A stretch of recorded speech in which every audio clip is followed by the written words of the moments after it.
In 2 BC, the most powerful man in Rome discovered his daughter was hosting orgies on the very spot where he'd built a temple to morality.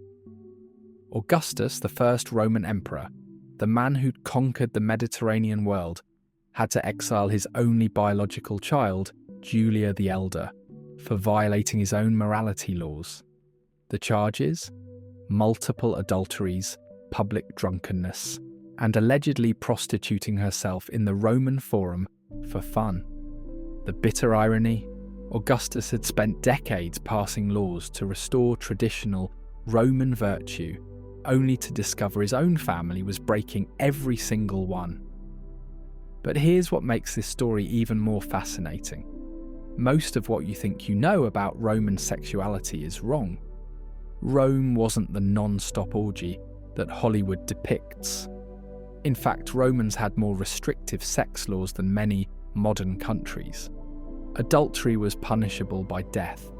Certain positions could cost you citizenship. And the emperors you think were sexual deviants, half those stories were invented by their political enemies. Today we're separating fact from fiction, law from myth, to discover what really happened in Roman bedchambers and what could get you killed for trying. Chapter 1: The laws that governed Roman bedrooms. The Roman bedroom was not a private space. It was a legal minefield where the state, the family, and the gods all claimed jurisdiction. The most comprehensive invasion of the bedroom came in 18 BC, when Augustus passed the Lex Iulia de adulteriis coascendis and the Lex Iulia de maritandis ordinibus. These weren't suggestions or moral guidelines, they were criminal laws with severe punishments that transformed Roman sexuality from a private matter into state business. The laws were so detailed they specified not just what you couldn't do, but when, where, with whom, and in what position. The Lex Iulia made adultery a public crime for the first time in Roman history. Before Augustus, adultery was a family matter. A wronged husband could kill his wife's lover if caught in the act, divorce his wife, and keep her dowry. That was considered sufficient. But Augustus wanted more.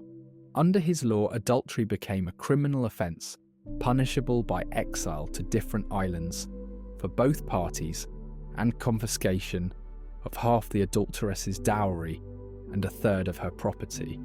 The adulterer lost half his property. But here's the fascinating part. The law only applied to married women and their lovers. Married men could have sex with prostitutes, slaves, and unmarried women without legal consequence. The double standard wasn't hidden. It was explicitly written into law. The definition of adultery under Roman law would shock modern sensibilities.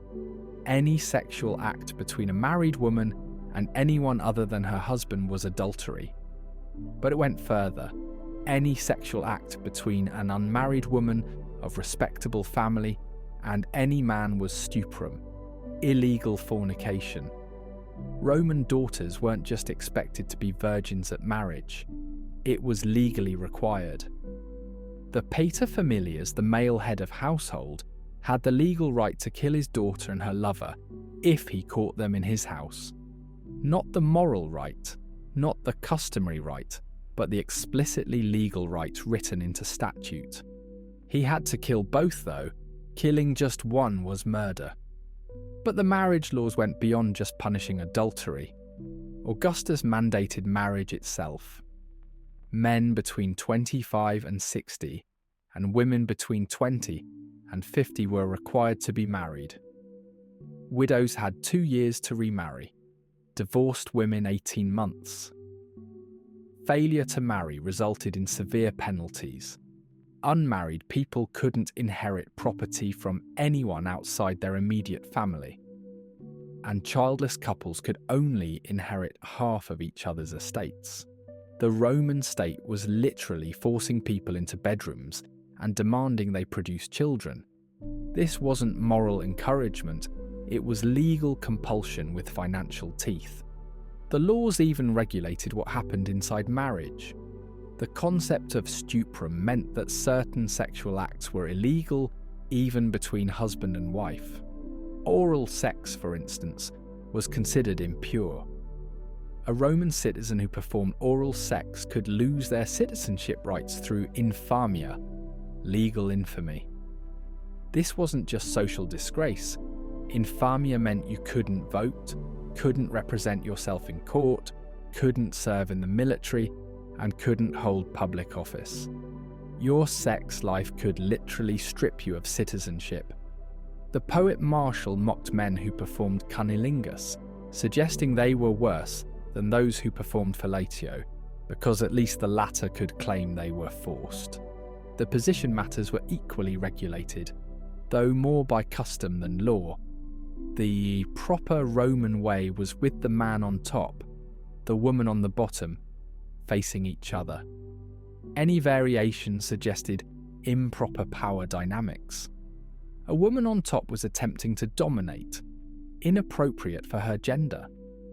Rear entry was associated with treating wives like prostitutes or boys. These weren't just preferences. Deviation could be grounds for divorce and social ruin.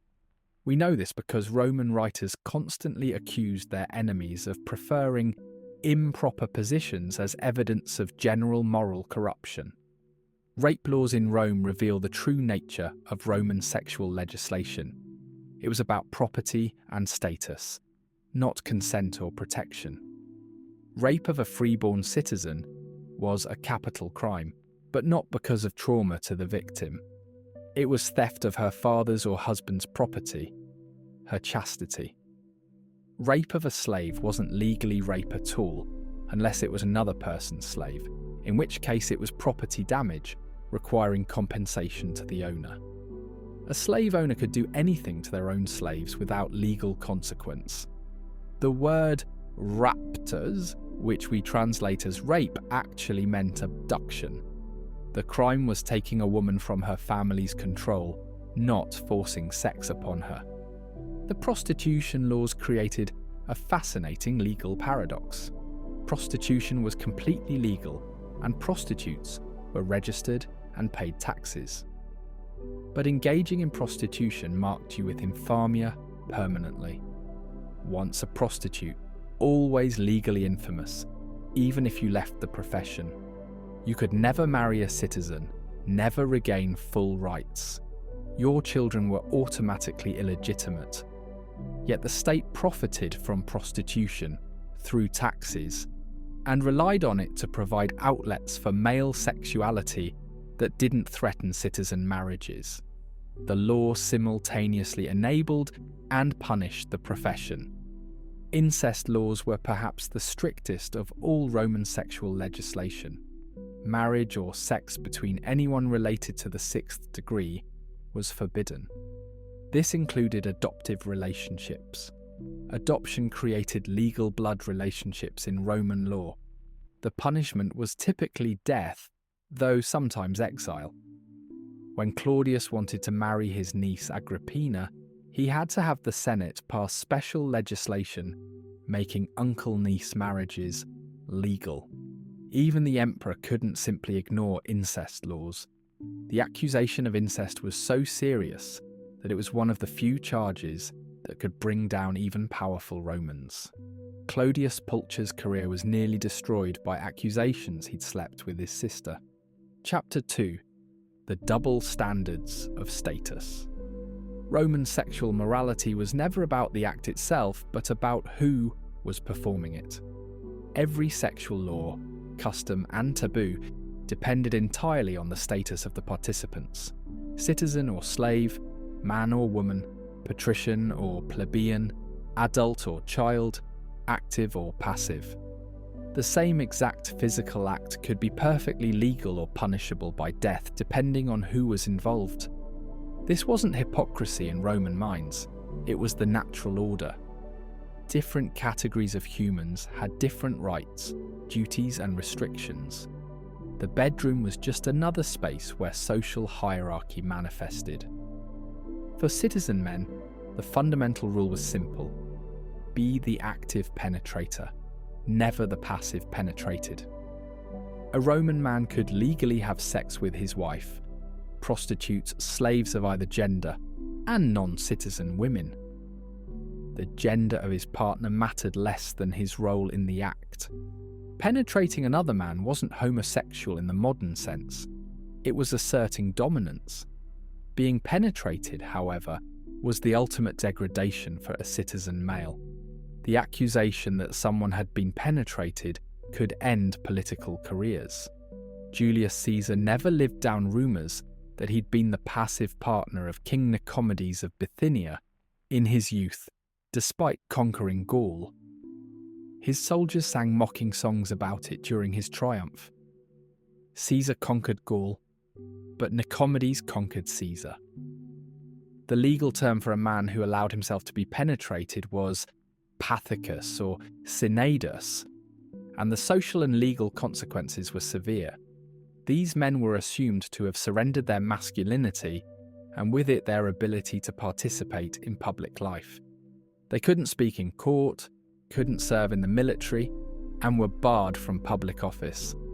The logic was that a man who couldn't maintain proper dominance in bed couldn't be trusted with authority over others. This wasn't just social prejudice. Courts could examine bodily evidence. In one case, a man's political opponent demanded a physical examination to prove he'd been penetrated, which would disqualify him from office.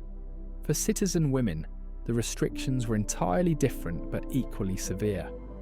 A woman's sexual behaviour reflected not on her own honour, but on her male relatives, father, husband, brothers, sons. The ideal Roman matron had sex with one man in her entire life, her husband, and only for procreation. The univira, the woman who'd only known one husband, was the highest female ideal. Even widows who remarried, though legally encouraged to do so, lost social status. The pudicitia, sexual virtue of women, wasn't just expected, it was legally enforced. Women convicted of adultery couldn't remarry citizens, couldn't wear the stola, the dress of respectable women, and had to wear the toga, the prostitute's garment, as a mark of shame. But the law recognised different categories of women with vastly different rights and restrictions. Matronae were respectable married women with full protection under law. Virgines were unmarried citizen daughters, equally protected. Viduae were widows, still respectable if they maintained virtue. But then there were the women with whom stuprum is not committed. Prostitutes, actresses, tavern workers, and women convicted of adultery. These women had no sexual honour to protect under law. Having sex with them wasn't a crime regardless of your marital status. They existed outside the protection of sexual legislation. Available, but legally infamous. Slaves occupied a unique position in Roman sexual law. They had no position. Legally, slaves were property, not persons. They couldn't consent or refuse, couldn't marry, couldn't commit adultery because they had no legal standing. A master's sexual use of his slaves was as legally irrelevant as his use of any other property. But there were complex social codes around slave use. Using your own slaves was acceptable, but excessive interest in them suggested lack of self-control. Forcing yourself on another person's slaves was property damage. And falling in love with a slave, as Marcus Aurelius did with a slave woman, was deeply embarrassing, though not illegal. The situation of slave children reveals the true horror of Roman sexual law. Children of slaves were slaves from birth, property of their mother's owner. The master who fathered them owed them nothing, no recognition, no support, no protection. They could be sold away from their mothers, used sexually themselves when old enough, or killed without legal consequence. The concept of childhood innocence didn't protect slave children. Roman law set the age of consent at 12 for girls and 14 for boys, but this only applied to citizens. Slave children had no age of consent because consent required personhood they didn't possess. Freedmen and freedwomen, former slaves, occupied a complex middle ground. Legally free but permanently marked by their servile past, they could never achieve full citizen status in their lifetime. They couldn't marry into senatorial families, couldn't hold certain offices, and remained legally obligated to their former masters. Sexually, they were expected to remain available to their former owners. A freed woman who refused her patron's sexual demands could be re-enslaved for ingratitude. The freedom they'd gained was conditional, always subject to sexual obligations that free-born citizens never faced. Foreign visitors and residents in Rome faced their own maze of sexual regulations. Peregrini, free non-citizens, could legally have sex with each other and with prostitutes, but sex with citizen women was stuprum. The punishment varied depending on the foreigner's status and home country's relationship with Rome. Greeks considered semi-civilized faced lighter penalties than Germans, or Gauls, seen as barbarians. Egyptians occupied a special category. Their practice of sibling marriage horrified Romans, but was legally permitted for Egyptian residents, creating islands of legally sanctioned incest within Rome itself. The military created special sexual categories and restrictions. Soldiers couldn't legally marry during their service, which lasted 25 years. This didn't mean celibacy.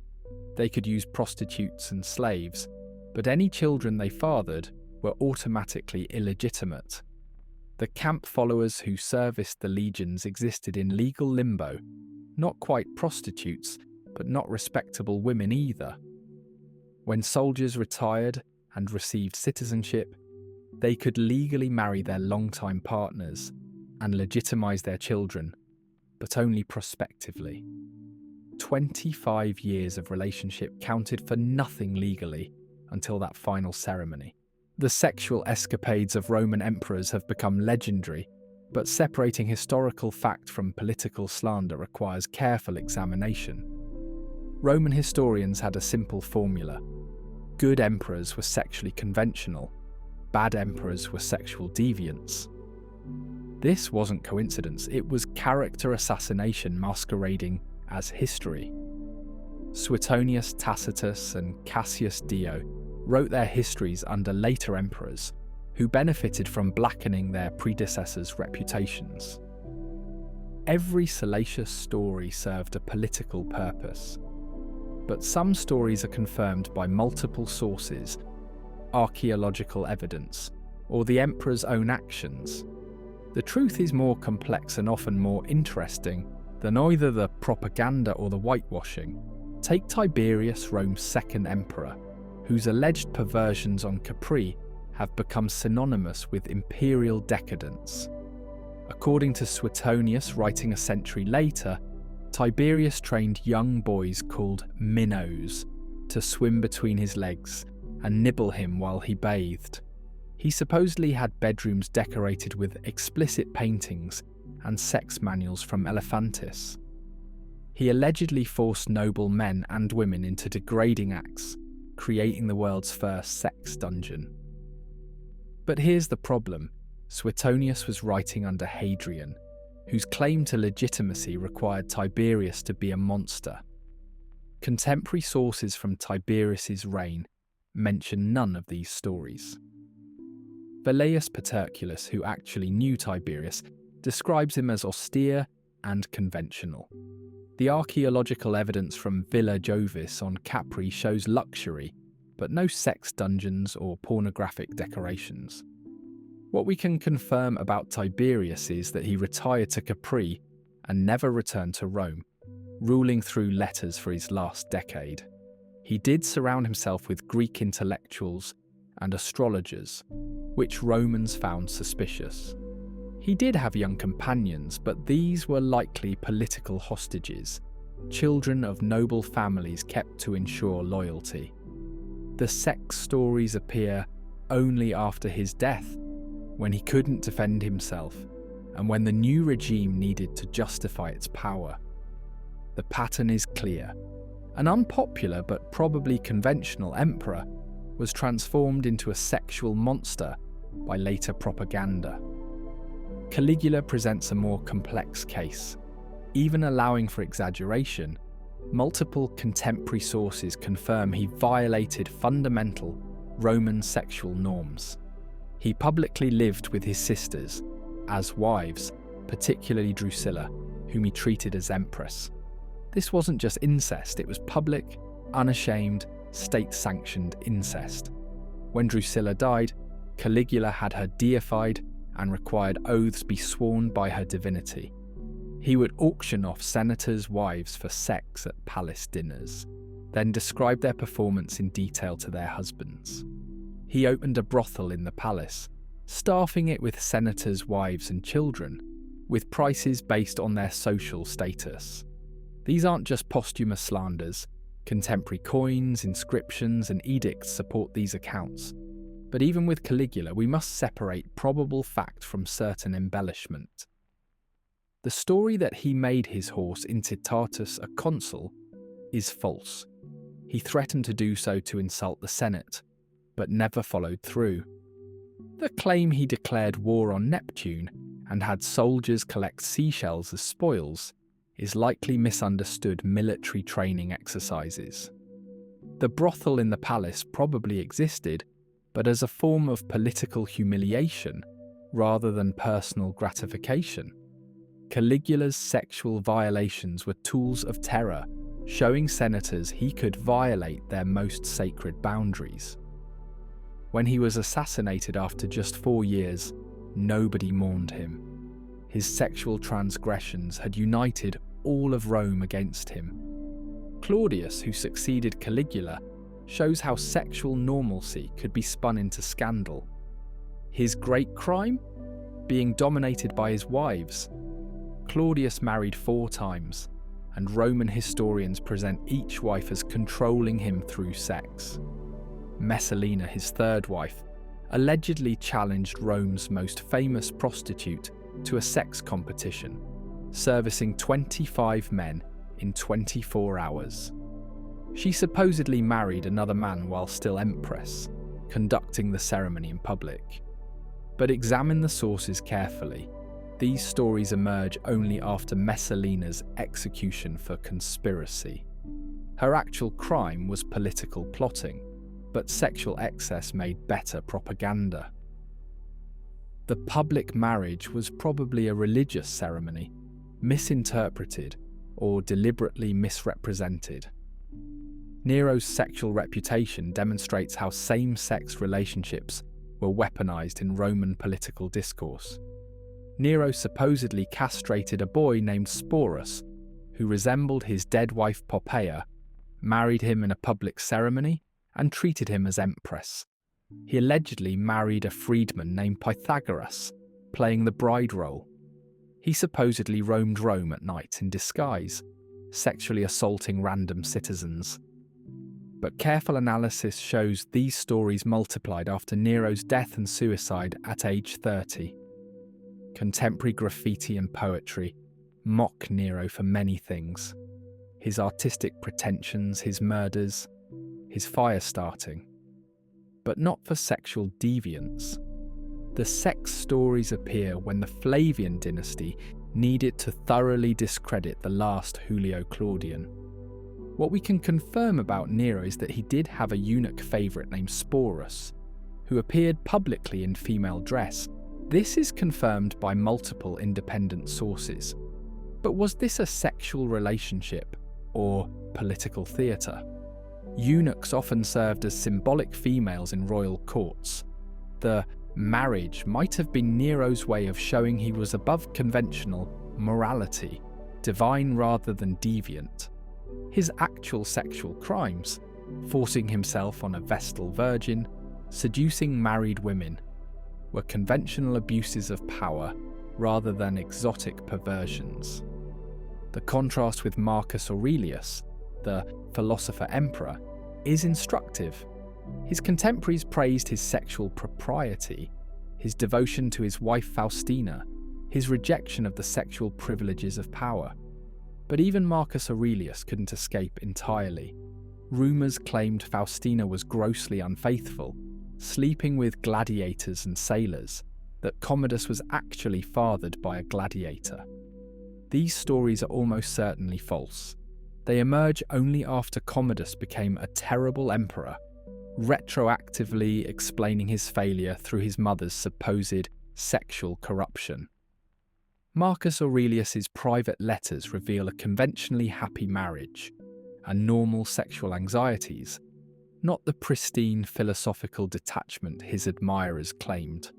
Hadrian provides our clearest example of an emperor whose actual sexual preferences are historically confirmed.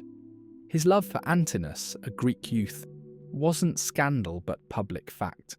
Statues of Antinous were erected across the empire.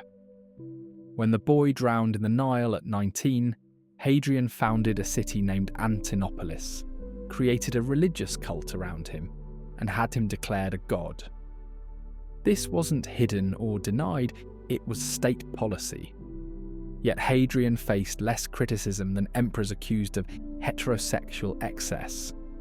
Why? Because he maintained the active role, never suggested Antinous was his equal, and most importantly, also maintained a legal marriage to Sabina for propriety. He followed the rules even while bending them. The supposed sexual excesses of Elagabalus, reigned 218 to 222 CE, represent the ultimate in imperial sex scandals. He allegedly married 5 women and 2 men, prostituted himself in the palace, offered vast rewards to any physician who could give him female genitalia, and held a competition to find the man with the largest penis in Rome. But Elagabalus was Syrian, religiously unconventional, and overthrown after just 4 years. Every single source we have was written by his enemies after his assassination. The stories grow more extreme with each telling. Cassius Dio admits he's reporting hearsay. The Historia Augusta, our most detailed source, is partly fictional. What likely happened is that a teenage emperor with foreign customs was overthrown and posthumously transformed into a sexual monster to justify his murder. Chapter 4. The Real Forbidden Practices. While popular imagination focuses on orgies and exotic positions, the sexual practices that genuinely horrified Romans and could result in death or exile were often different from what modern people might expect. Romans weren't prudes.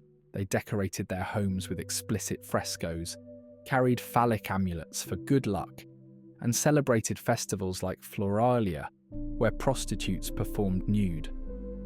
But they had deep taboos rooted in religion, concepts of citizenship, and social hierarchy that made certain acts not just immoral, but fundamentally threatening to Roman identity.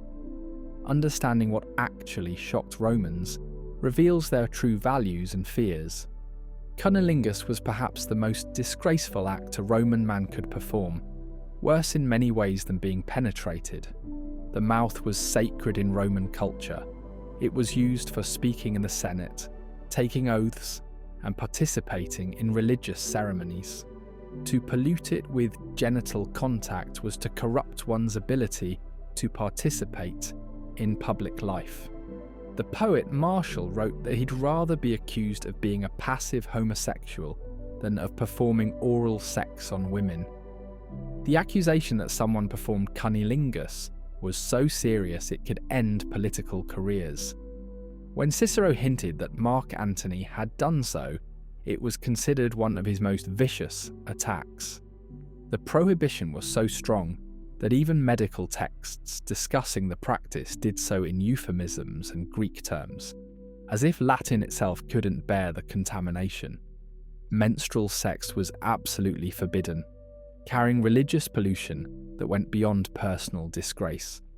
Romans believed menstrual blood could rust iron, kill bees, sour wine, and cause rabies in dogs. A man who had contact with menstrual blood was barred from religious ceremonies until, extensively purified. Pliny the Elder claimed that menstruating women could kill crops by walking through fields.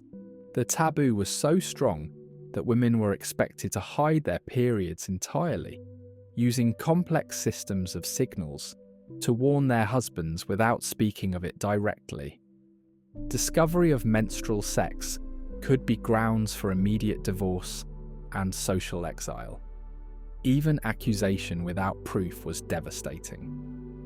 Group sex, despite the popular image of Roman orgies, was actually deeply problematic in Roman society. The issue wasn't the multiple partners, but the violation of hierarchy and privacy it represented. Roman sexuality was about power relationships between individuals. Adding more participants confused these dynamics. Who was dominant? Who was submissive? How could proper roles be maintained? The few confirmed historical orgies were either religious ceremonies, like bacchanalia which were banned, or deliberate political statements, like Messalina's alleged competition. Regular citizens who participated in group sex faced infamia and social destruction. The Roman orgy is largely a Christian invention, projecting their worst fears onto pagan society. Sex during pregnancy was controversial and class-dependent. Upper-class women were expected to abstain completely once pregnancy was confirmed, as sex might damage the fetus or, worse, imprint the child with excessive lust. Medical texts warned that children conceived in passion would be uncontrollable. Lower-class women couldn't afford such restrictions, but even they faced criticism if they were too visibly pregnant and sexually active. The belief that the fetus could be marked by the mother's activities during pregnancy meant that any child's defects might be blamed on maternal sexual excess. Women who miscarried faced interrogation about their sexual activities, with excessive sex often blamed for the loss. Religious violations created the most serious sexual crimes. Vestal virgins who broke their vows faced live burial, not execution, because spilling their blood would pollute Rome, but entombment with a small amount of food, so Rome couldn't be accused of directly killing them. The man involved was publicly flogged to death. Even suspected violation was enough. When irregularities in sacred flames or rituals occurred, vestals were examined for virginity. The incestum, ritual impurity, of a single vestal could theoretically endanger all of Rome. In 216 BCE, after Rome's defeat at Cannae, 2 vestals were buried alive to appease the gods. The accusation was probably false, but Rome needed scapegoats for military disaster. Sexual acts that confused gender boundaries terrified Romans more than simple homosexuality. A man wearing women's clothes during sex, even with his wife, committed a form of religious violation. The Emperor Caligula's appearance in female dress wasn't just odd, it was sacrilegious. Women using dildos or other penetrative tools violated the natural order where only men could penetrate. Discovery of such items could lead to divorce and exile. The threat wasn't just to individual marriages, but to the entire concept of gender that structured Roman society. If women could penetrate and men be penetrated, how could political and military hierarchies function? Bestiality occupied a strange position in Roman sexual law.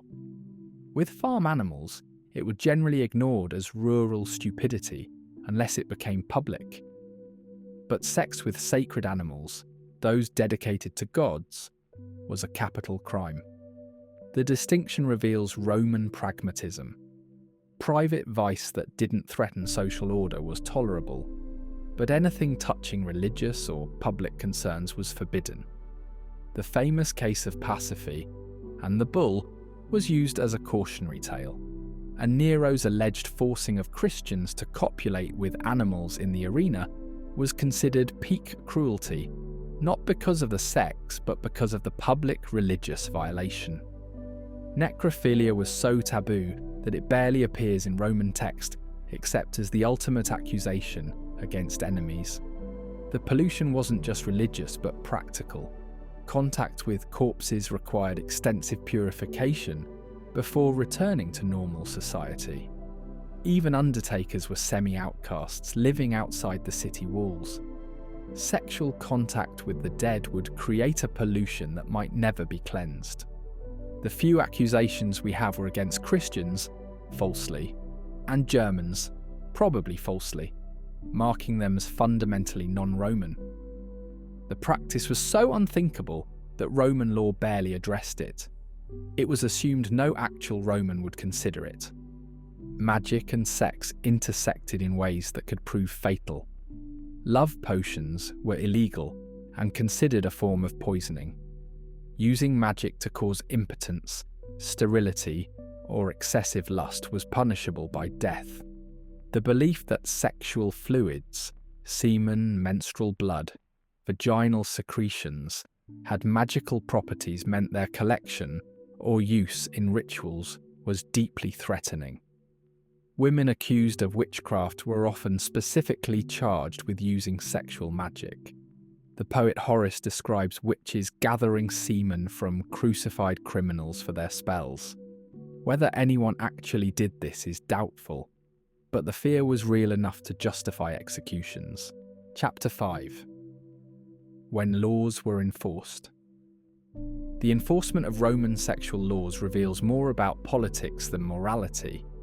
These laws were weapons, selectively deployed when useful, and ignored when inconvenient. The same act that destroyed one person might be overlooked in another, depending on their political value, social connections, and the current needs of those in power. Examining actual prosecutions shows that sexual laws were rarely about sex itself. They were tools for eliminating rivals, controlling women, and maintaining social hierarchies. The courtroom became a bedroom, and the bedroom became a political battlefield where careers and lives were destroyed through selective prosecution.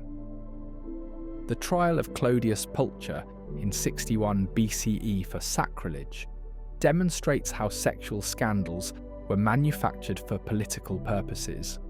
Clodius, dressed as a woman, infiltrated the women-only rites of Bona Dea held at Julius Caesar's house, allegedly to seduce Caesar's wife Poppaea.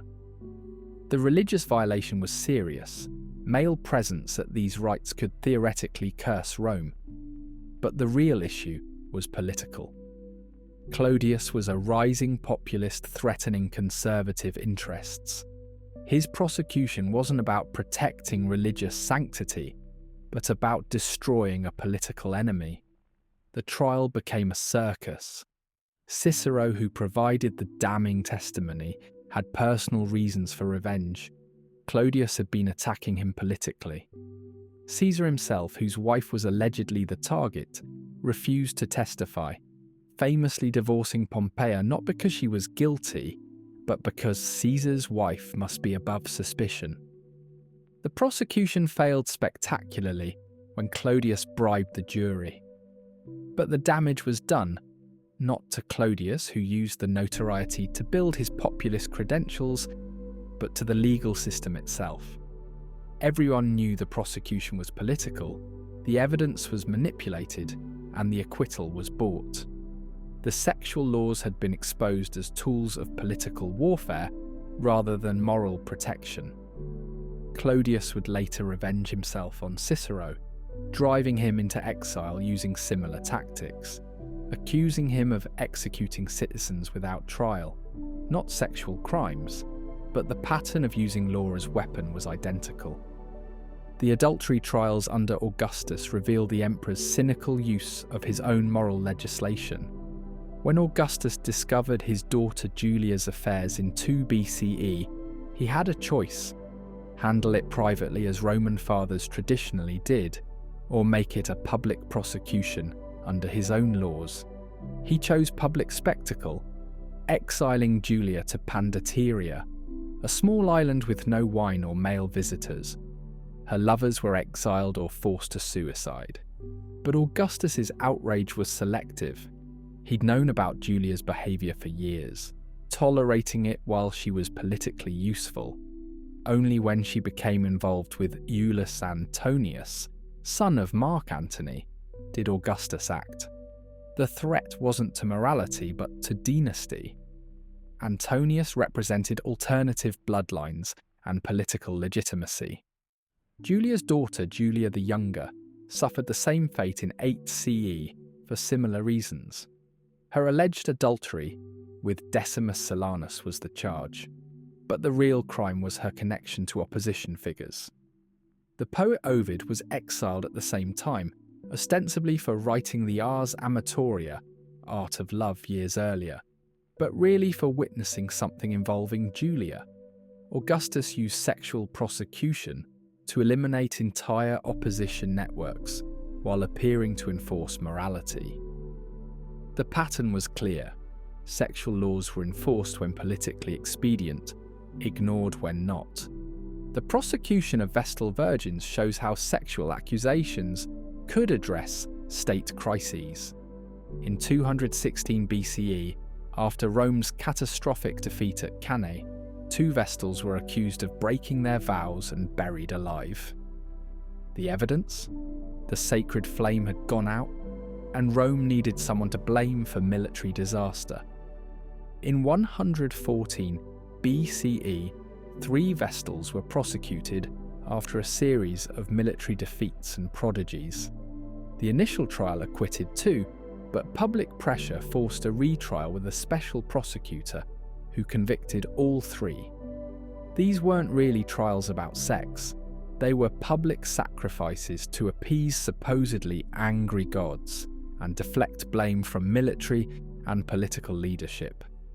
The case of Messalina in 48 CE demonstrates how sexual prosecution could eliminate inconvenient spouses.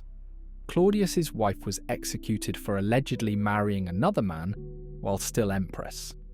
The sources claim she conducted a public wedding with Gaius Silius, complete with witnesses and ceremonies. This seems impossible. How could an empress publicly commit bigamy? More likely, Messalina and Silius were planning a coup, possibly to protect her son Britannicus from Claudius's other potential heirs. The marriage was either a religious ceremony misinterpreted or propaganda to justify her execution. Sexual crime was easier to prove and understand than complex political conspiracy. The enforcement of laws against passive homosexuality was entirely dependent on political needs. Everyone in Rome knew certain men preferred the passive role, but prosecution happened only when politically motivated. The case of Valerius Catullus, prosecuted in 100 BCE, wasn't about his known preferences, but about his opposition to Marius's political faction. The elaborate trial included medical examination for anal dilation, testimony from alleged partners, and public humiliation. But similar evidence against Marius's own supporters was ignored. The law was clear. Passive homosexuality meant infamia, but enforcement was purely political. The use of adultery laws to control imperial women reached its peak with the Julio-Claudians. Every empress faced accusations, usually when their husbands wanted new wives, or their sons threatened succession. Octavia, Nero's wife, was divorced for adultery, despite being famously virtuous. Nero wanted to marry Poppaea.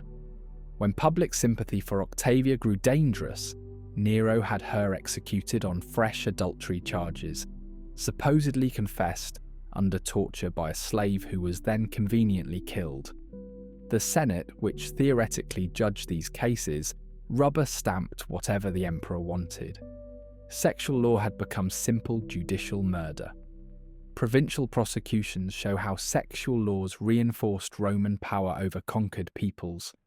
Local elites who challenged Roman authority often faced sexual accusations tailored to their culture's specific taboos.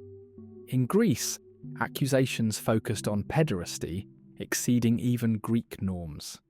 In Germany, charges involved incest based on different kinship definitions. In Egypt, Romans prosecuted brother-sister marriages that were traditional there but horrified Romans. These prosecutions weren't about enforcing Roman morality, but about demonstrating Roman power to define morality itself.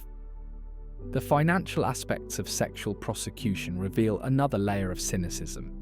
Successful prosecution for adultery meant the accuser received a portion of the convicted person's property.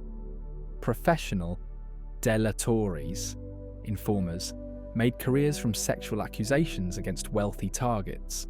Regulus, a notorious prosecutor under Nero and Domitian, built a fortune destroying senators with adultery charges. The system incentivized false accusations.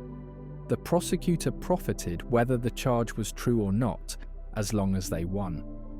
Many wealthy Romans paid regular bribes to potential accusers as insurance against prosecution.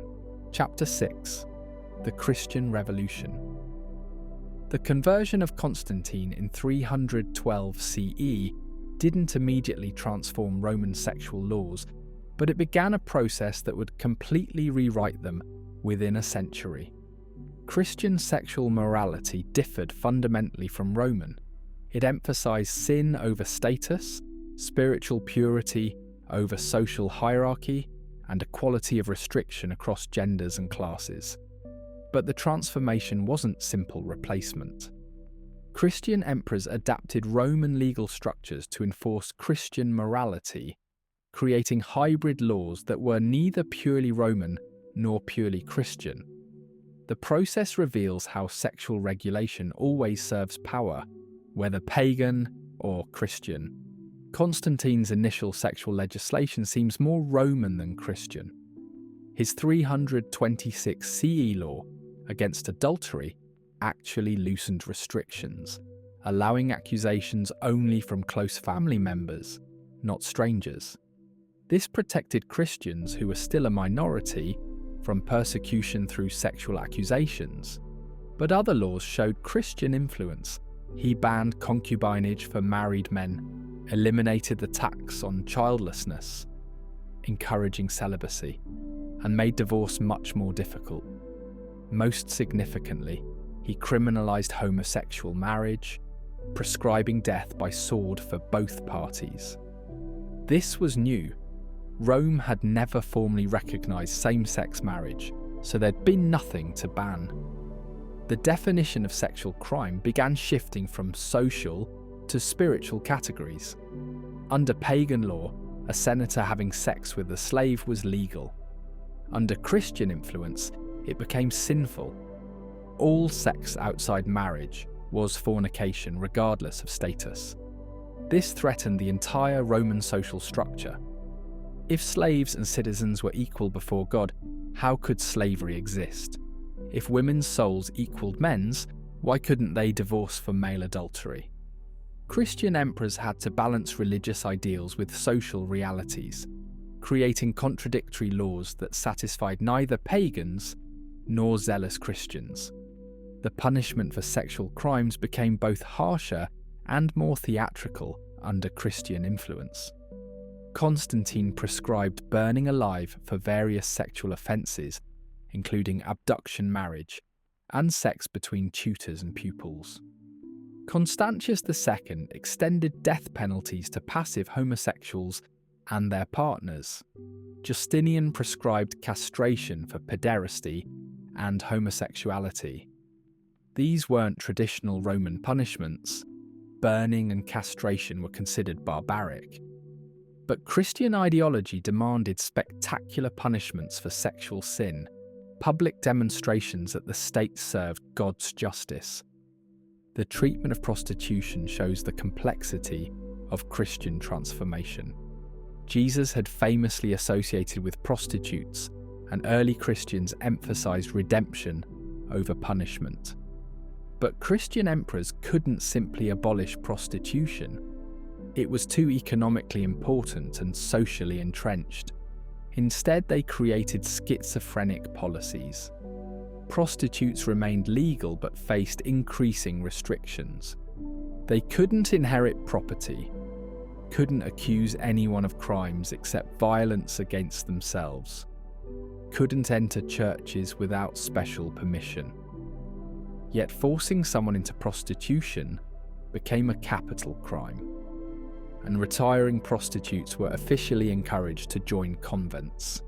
Christian marriage law created new categories of sexual crime: spiritual incest, marriage between godparents and godchildren, or between people who'd sponsored the same baptism, became as illegal as blood incest. Clerical celibacy, not yet mandatory, but increasingly expected, created questions about priests' existing marriages. Could a married man become a priest? If so, could he continue having sex with his wife? Different regions answered differently, creating confusion that would last centuries. The concept of consensual marriage, that both parties must freely agree, was Christian innovation that undermined traditional Roman patriarchal power. The rise of virginity as the highest spiritual state fundamentally challenged Roman values. Romans had legally required marriage and procreation. Christians celebrated celibacy and virginity.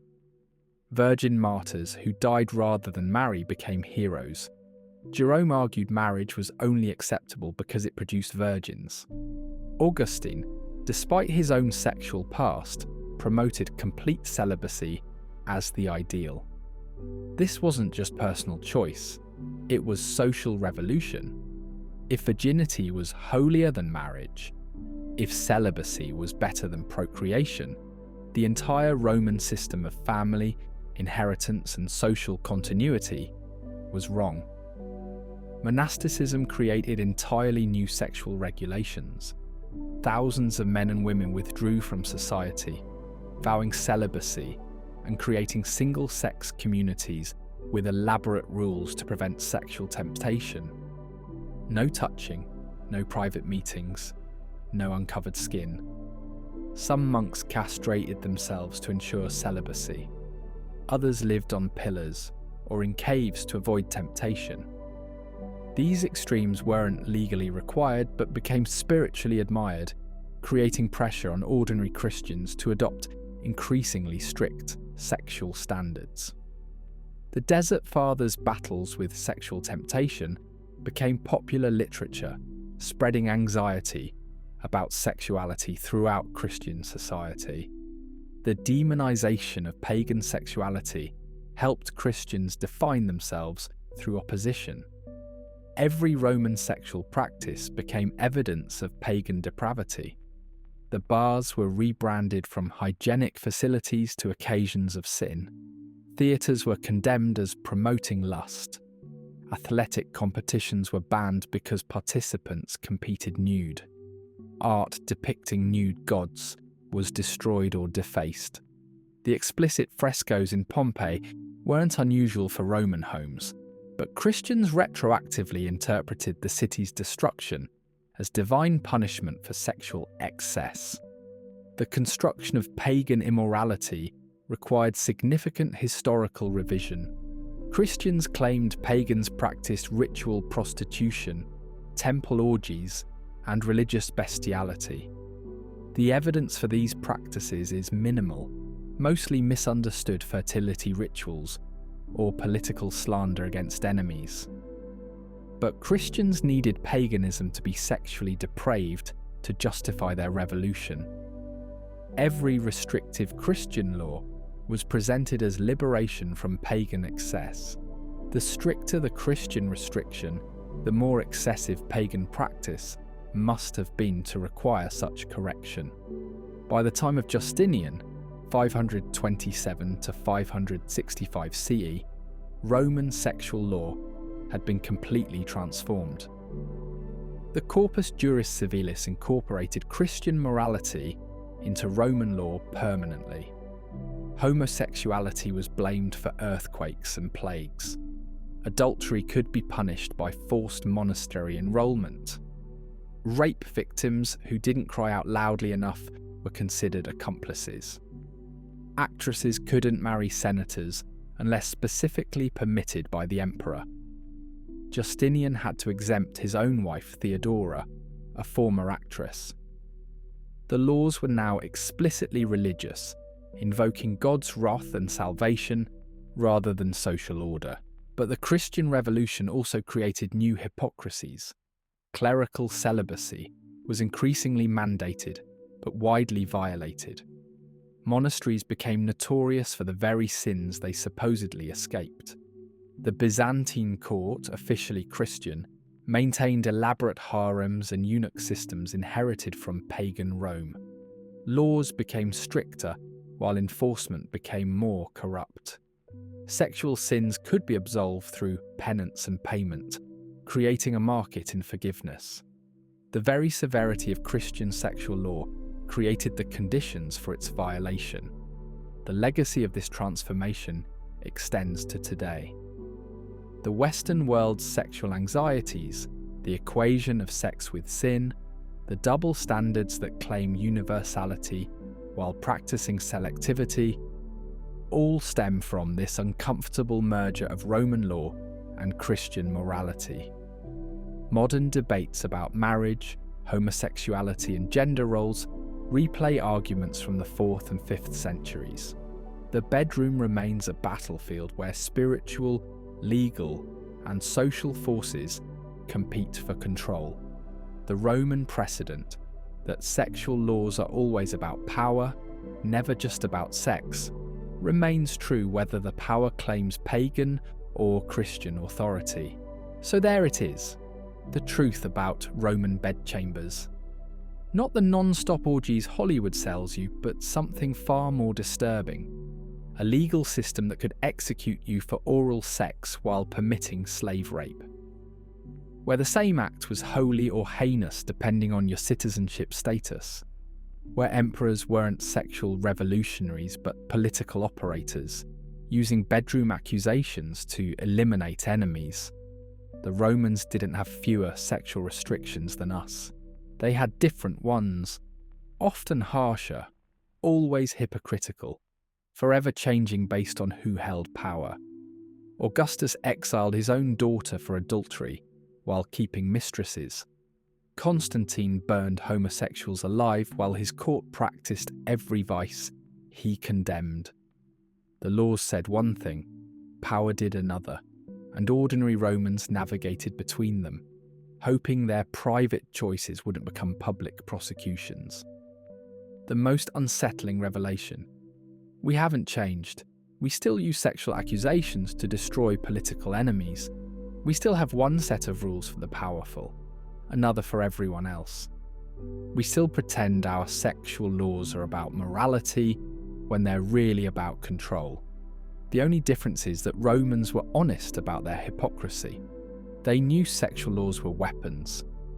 We pretend ours are principles, but every society claims its sexual rules are natural, moral, divinely ordained, until the next society calls them barbaric. The Romans thought they were civilizing the world.